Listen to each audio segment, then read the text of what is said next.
Hello students, welcome to Ahle Bait high school and junior college. खुशामदीद बच्चों, Ahle Bait high school और junior college की तरफ से आप तमाम का खैर मकदम है। आज हम पढ़ेंगे ज़बान अव्वल उर्दू जमात पंजुम से 10वां सबक। ये कहानी दरअसल बच्चों जापानी कहानी है जिसका उर्दू में तर्जुमा किया गया। बहुत मज़ेदार कहानी है। चलिए शुरू करते हैं। ये कहानी कैरेक्टर के नाम से ही है, अवंती जो शख्स का नाम है उसी पर कहानी है। अवंती एक खुशमिजाज और हंसमुख शख्स था। गरीबों का वो बहुत ही अजीज़ दोस्त था, इसलिए लोग उससे बड़ी मोहब्बत करते थे।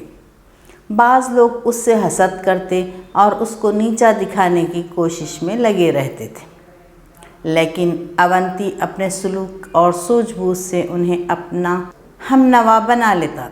एक बार अवंती का मजाक उड़ाने के लिए एक आदमी ने उससे कहा, मैं रात को सो रहा था कि मेरा मुंह खुला रह गया। उसी वक्त एक चूहा आया और मेरे मुंह में घुसकर मेरे पेट में चला गया। अब तुम ही बताओ मैं क्या करूं? अवंती ने फ़ौरन जवाब दिया, मेरे दोस्त बस एक ही इलाज है, तुम एक ज़िंदा बिल्ली को पकड़कर उसे निगल जाओ। क्या था? अवंती एक खुशमिजाज शख्स था। वो गरीबों की बहुत मदद करता था, लोग उससे बहुत अजीज़ रखते थे, बड़ी मोहब्बत करते थे उससे, तो इसीलिए बाज़ लोग उससे जलते थे और उसे नीचा दिखाने के लिए तरह तरह के हरबे आजमाते थे। लेकिन अवंती क्या करता था, उन तमाम को अपने सलूक और सूझबूझ की वजह से अपना हमनवा बना लेता था, अपना हम ख्याल बना लेता था। एक बार अवंती का मजाक उड़ाने के लिए एक आदमी ने कहा कि मैं रात में सो रहा था, मेरा मुंह खुला रह गया था और एक चूहा मेरे मुंह से होते हुए पेट में चला गया। अब तुम बताओ मैं क्या करूं? अवंती ने फ़ौरन जवाब दिया कि मेरे दोस्त बस तुम ये करो कि जिस तरह चूहा तुम्हारे पेट में चले गया, तुम एक ज़िंदा बिल्ली लो और उसे भी निगल लो। क्यों? बिल्ली जाकर चूहे को खा लेगी। एक दिन अवंती किसी दोस्त की बारात में गया। बारातियों को बहुत अच्छा खाना खिलाया गया। अवंती ने भी खूब डट कर खाना खाया। खाना खाते वक्त उसने देखा कि एक मेहमान मिठाइयाँ सिर्फ खा ही नहीं रहा है, बल्कि जेब में भी भरता जा रहा है। अवंती भला ऐसे मौके पर कब चौंकने वाला था। वो अपनी जगह से उठा और चाय की केतली उठाकर उस मेहमान की जेब में उंडेलने लगा। वो नाराज़ होकर बोला, ये क्या बदतमीज़ी है? चाय उंडेलते उंडेलते अवंती ने भोलेपन से जवाब दिया, भाई मैं आपको कोई नुकसान नहीं पहुंचा रहा हूं। आपकी जेब ने बहुत सारी मिठाइयाँ खाई हैं, इसलिए उसे प्यास भी ज़रूर लगी होगी, मैं उसे चाय पिला रहा हूँ। अब ये दूसरा मजाक देखिए। अवंती एक दिन अपने दोस्त की बारात में गया था। वहाँ पर बहुत अच्छा खाना था। अवंती ने भी खूब डट कर खाना खाया। देखा कि एक साहब मिठाइयाँ खाते खाते अपन खा ही नहीं रहे थे, बल्कि जेब में भी उतारते जा रहे थे, जेब में रख ले रहे थे मिठाइयाँ। अवंती देखा वो, अब उससे बर्दाश्त कब होना, तो वो सीधा गया और चाय की केतल लिया और केतल लेके जाके उस शख्स की जेब में चाय उंडेलने लगा। वो शख्स नाराज़ हो गया, ज़ाहिर ही बात है। तो अवंती ने कहा कि नहीं भाई, नाराज़ होने की इसमें क्या बात है, मैं आपको कोई नुकसान तो नहीं पहुंचा रहा हूं, बस आपकी जेब ने अभी तक बहुत सारी मिठाइयाँ खाई हैं, अब उसे प्यास भी लगी होगी, इसलिए मैं चाय उंडेल रहा हूँ जेब में। एक बार अवंती के मुल्क में 3 गैर मुल्की ताजिर आए। इस मुल्क के बादशाह के दरबार में आकर इन्होंने ये ख्वाहिश ज़ाहिर की कि हमारे सवालों के जवाब दिए जाएं। वहाँ कोई इनके सवालों का जवाब ना दे सका। यहाँ तक कि बादशाह भी उलझन में मुब्तला हो गया। किसी ने बादशाह को राय दी कि अवंती को बुलाया जाए, वही इन सवालों का जवाब दे सकता है। बादशाह ने अवंती को बुलाने की इजाज़त दे दी। हाथ में लाठी लिए अपने गधे पर सवार अवंती दरबार में हाजिर हुआ। बादशाह ने उसे ताजिरों के सवालों का जवाब देने का हुक्म दिया। अवंती ने कहा कि ताजिर अपने सवाल पूछें। पहले ताजिर ने सवाल किया, बताओ ज़मीन का मरकज़ कहाँ है। अवंती ने किसी तामल के बगैर लाठी से अपने गधे की तरफ इशारा करके कहा, ठीक वहाँ जहाँ मेरे गधे का अगला दायां कदम रखा हुआ है, वहीं ज़मीन का मरकज़ है। अवंती का जवाब सुनकर ताजिर बहुत मुताज्जिब हुआ। उसने कहा, आपको कैसे मालूम हुआ कि मरकज़ वहीं पर है और किसी दूसरी जगह नहीं है?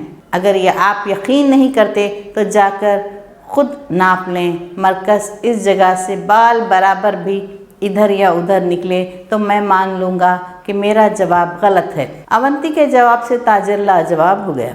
अवंती ने अब दूसरे ताजिर से इसका सवाल पूछा। दूसरे ताजिर ने कहा, क्या आप बता सकते हैं कि आसमान में कितने तारे हैं?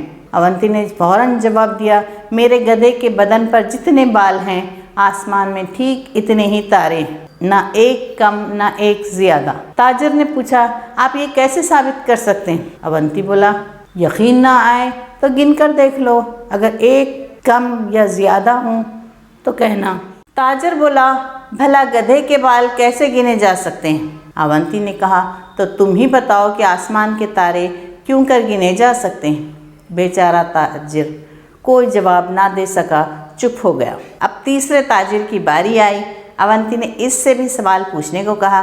तीसरे ताजिर ने अपने सर की तरफ हाथ उठाकर कहा, अच्छा बताओ मेरे सर पर कितने बाल हैं? अवंती ने हंसकर कहा, अगर तुम बता दोगे कि मेरे गधे की दुम में कितने बाल हैं तो मैं तुम्हारे सर के बालों की तादाद बता दूंगा। ये सुनकर ताजिर लाजवाब हो गया और बगलें झांकने लगा। सब दरबारी अवंती के जवाबात सुनकर हैरत में थे। बादशाह ने उसे हाजिर जवाबी और होशियारी का इनाम दिया और तीनों ताजिर अपना मुंह लटकाए वापस चले गए। एक बार एक गरीब मजदूर ने एक सराय वाले से मुर्गी का कबाब लेकर खाया। 2 किस्से तो हो गए थे अवंती के। अब तीसरा किस्सा ये था कि एक मर्तबा बादशाह के हुजूर 3 मुसाफिर आए और उन्होंने 3 सवालात किए, उनके जवाब मांगे। कई लोगों से बुलाकर पूछा गया मगर किसी ने भी जवाब नहीं दिया। तब किसी ने बादशाह से कहा कि अरे अवंती को बुलाए, वो इनके सवालों के जवाब देगा। बादशाह ने हुक्म दिया कि ठीक है, अवंती को बुलाया जाए। अवंती आया ताजिरों से और कहा कि अपने सवाल पूछो आप लोग। पहले ताजिर ने कहा, सवाल पूछा कि बताओ ज़मीन का मरकज़ कहाँ है? तो अवंती ने कहा कि ये जो मेरा गधा ठहरा हुआ है वो बड़ी शान से अपने गधे पर एक डंडा लेकर आया था। तो उसने कहा कि अपने गधे की तरफ इशारा करके कहा कि ये गधा जो मेरा ठहरा है उसका अगला दायां कदम जहाँ पर रखा हुआ है वही ज़मीन का मरकज़ है। ताजिर ताज्जुब में आ गया और पूछा कि तुम्हें कैसे मालूम? किसी और दूसरी जगह भी तो हो सकता है। अवंती ने कहा, ठीक है, अगर मैं मान लूँगा दूसरी जगह है, आप नाप के बताएं मुझे, हर तरफ से नाप लें, नाप के बताएं कि यहाँ पर है या नहीं। अगर आप साबित कर देंगे तो मेरी बात गलत हो जाएगी और मैं मान लूँगा। ताजिर खामोश हो गया। अब दूसरे ताजिर की बारी थी। दूसरे ताजिर ने सवाल किया कि क्या आप बता सकते हैं कि आसमान में कितने तारे? तो अवंती ने कहा कि मेरे गधे के बदन पर जितने बाल हैं आसमान पर उतने तारे, गिन लो, एक कम है ना एक ज़्यादा। ताजिर ने पूछा, आप ये कैसे साबित कर सकते हैं? अवंती बोला, यकीन ना आए तो गिन के देख लो, एक कम है ना एक ज़्यादा है, जितने मेरे गधे के बदन पर बाल हैं उतने ही आसमान पर तारे। ताजिर बोला, भला गधे के बाल कौन गिन सकता है, कैसे गिनेंगे? तब अवंती ने कहा कि फिर आसमान के तारे भी किस तरह गिने जा सकते हैं। अब आई तीसरे ताजिर की बारी। तीसरे ताजिर ने सवाल किया कि मतलब कि तीसरा ताजिर वो ख़ुद के बाल, सर पर कितने बाल हैं बताएं। अवंती से पूछने लगा कि मेरे सर पे कितने बाल हैं बताओ। अवंती ने कहा कि पहले तो हंसा हो, उसके बाद बोला कि मेरे गधे के दुम में जितने बाल हैं उतने ही बाल आपके सर में हैं। तो ताजिर बोला कि ऐसा कैसा हो सकता है? तो उसने कहा कि चलो ठीक है, गिन लो, तुम ये बता दो कि मेरे गधे के दुम में कितने बाल हैं, मैं बता दूंगा कि मैं भी गिन के बता दूंगा कि तुम्हारे सर में कितने बाल हैं। ताजिर लाजवाब होगा और बखलें झांकने लगा, मतलब कि इधर उधर देखने लगा शर्मिंदगी से। अब क्या हुआ, तीनों ताजिरों के जवाबात, उनके सवालों के जवाबात मिल गए। बादशाह बहुत खुश हुआ और ताजिर चले गए, वापस अपना मुंह लटका के चले गए और उस अवंती को उसकी होशियारी पर इनामात से नवाजा गया। बादशाह ने बहुत सारे इनामात दिए। आगे और एक हिस्सा सुनेंगे अवंती का। एक बार एक गरीब मजदूर ने एक सराय वाले से मुर्गी का कबाब लेकर खा लिया। इस दिन उसके पास पैसे न थे, वो कीमत फ़ौरन न दे सका और दूसरे दिन का वादा करके चला गया। जब वो दूसरे दिन कीमत देने आया तो सराय वाले ने इससे 1000 रुपये तलब किए। मज़दूर का मुंह हैरत से खुला रह गया। सराय के मालिक ने कहा, 1000 रुपये? वो सराय वाले से बोला, एक मुर्गी के कबाब की कीमत 1000 रुपये। क्यों नहीं, तुम खुद ही हिसाब लगा लो। अगर तुम मुर्गी ना खाते तो वो कितने अंडे देती, इन अंडों से कितने बच्चे निकलते, और इस तरह जितने बच्चे निकलते इनकी कीमत इतनी ही होती। मज़दूर ने कहा, मैं इतना पैसा नहीं दूंगा। इन दोनों में झगड़ा होने लगा। आखिरकार वो अदालत में पहुँचे। मुंसिफ ने उन्हें अगले दिन अपने वकील के साथ आने को कहा। मज़दूर ने अवंती के बारे में सुन रखा था। वो अवंती के पास गया और सारा माजरा कह सुनाया। अवंती ने मज़दूर से कहा, तुम ठीक वक्त पर अदालत में पहुंच जाना, मैं वहीं आ जाऊंगा। अगले दिन ठीक वक्त पर सराय का मालिक और मज़दूर अदालत में पहुंचे। सराय के मालिक ने वही पुरानी कहानी दोहराई। अब मज़दूर को अपनी हिमायत में कुछ कहना था, लेकिन इस वक्त तक अवंती वहां पहुंच नहीं पाया था, जिससे मज़दूर बहुत परेशान हुआ। थोड़ी देर में अवंती वहां आ पहुंचा। उसने देर से पहुंचने के लिए माफ़ी मांगी और कहा, आज मुझे खेत में गेहूं बोना था, इसलिए मैं इन्हें भुनवाने गया था। इस बात पर सब लोग हंस पड़े। मुंसिफ ने अवंती से पूछा, क्या कहीं भुने हुए गेहूं से भी पौधे उगते हैं? अवंती बोला, आप ठीक कहते हैं जनाब, भुने हुए गेहूं से पौधे नहीं उग सकते, इसी तरह भुनी हुई मुर्गी भी अंडा नहीं दे सकती। मुंसिफ को अवंती की बात बिल्कुल ठीक मालूम हुई, इसलिए उसने फ़ैसला सुनाते हुए कहा, सराय के मालिक को सिर्फ एक मुर्गी की कीमत पाने का इख्तियार है। यहाँ पर इतना सबक ख़त्म होता है बच्चों। ये भी कितनी मज़ेदार का वाक़या था। एक मरतबा का जिक्र है कि एक गरीब मज़दूर एक सराय वाले से मुर्गी का कबाब लेकर खा लिया। एक गरीब मज़दूर था, उसका भी दिल बोला मुर्गी के कबाब खाने का। उसने सराय पहुंचा और मुर्गी का कबाब लेके खा लिया। उसके पास उतने पैसे नहीं थे देने के लिए, तो उसने कहा कि ठीक है, मैं इसकी कीमत दूसरे दिन दे दूँगा। जब वो दूसरे दिन मुर्गी के कबाब की कीमत देने गया तो सराय के मालिक ने कहा कि इसके 1000 रुपये होंगे, जो कबाब तुमने खाए हैं उसके 1000 रुपये। मज़दूर का मुँह हैरत से खुला रह गया। सराय के मालिक से कहा, 1000 रुपये कैसे होते? तो फिर सराय के मालिक ने कहा कि एक मुर्गी के कबाब की कीमत 1000 रुपये। क्यों नहीं, तुम ही उस हिसाब लगा लो। अगर तुम मुर्गी ना खाते तो वो कितने अंडे देती? अगर तुम कल जो मुर्गी के कबाब खाए, अगर वो मुर्गी नहीं खाते तो वो मुर्गी कितने अंडे देती, और उन अंडों से कितने बच्चे निकलते? उन तमाम बच्चों की कीमत लगाए तो 1000 रुपये ही होती है। मज़दूर बेचारा परेशान हो गया। मज़दूर ने कहा, मैं इतना पैसा नहीं दूंगा। इन दोनों में झगड़ा होने लगा। सराय के मालिक और मज़दूर में दोनों में झगड़ा हो गया। आखिरकार दोनों अदालत में पहुँचे।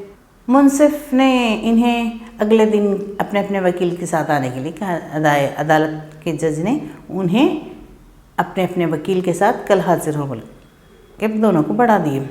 अब अवंती का नाम मज़दूर ने सुन रखा था। मज़दूर अवंती के पास गया और सारा किस्सा सुनाया। अवंती ने कहा कि ठीक है, तुम ठीक वक्त पर अदालत पहुंच जाओ, मैं भी वहीं पर मिलूँगा तुम्हें।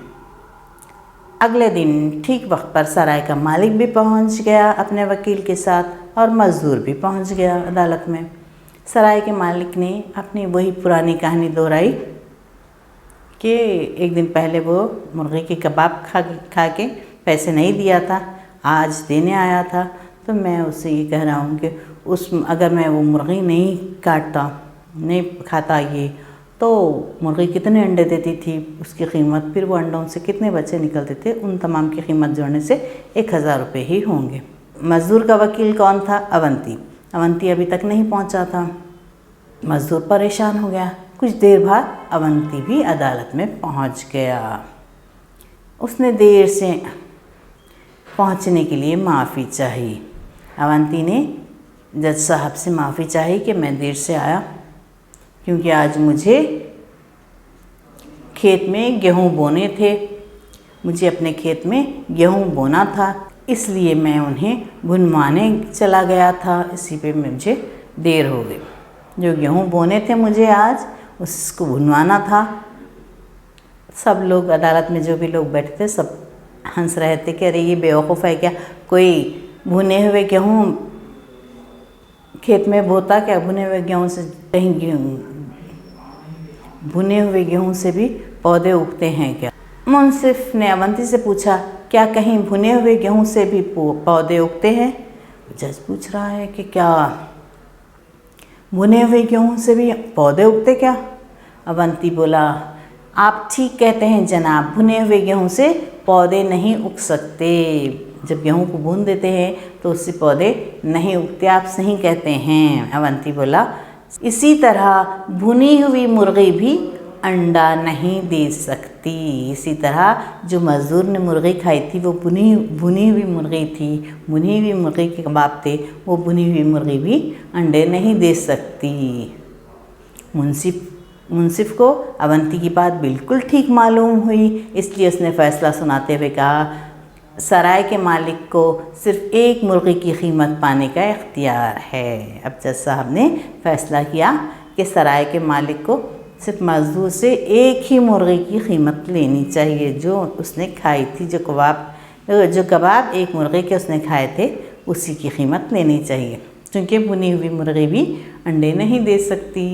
कैसा रहा सबक? ठीक है, यहीं पर सबक ख़त्म होता है बच्चों। शुक्रिया।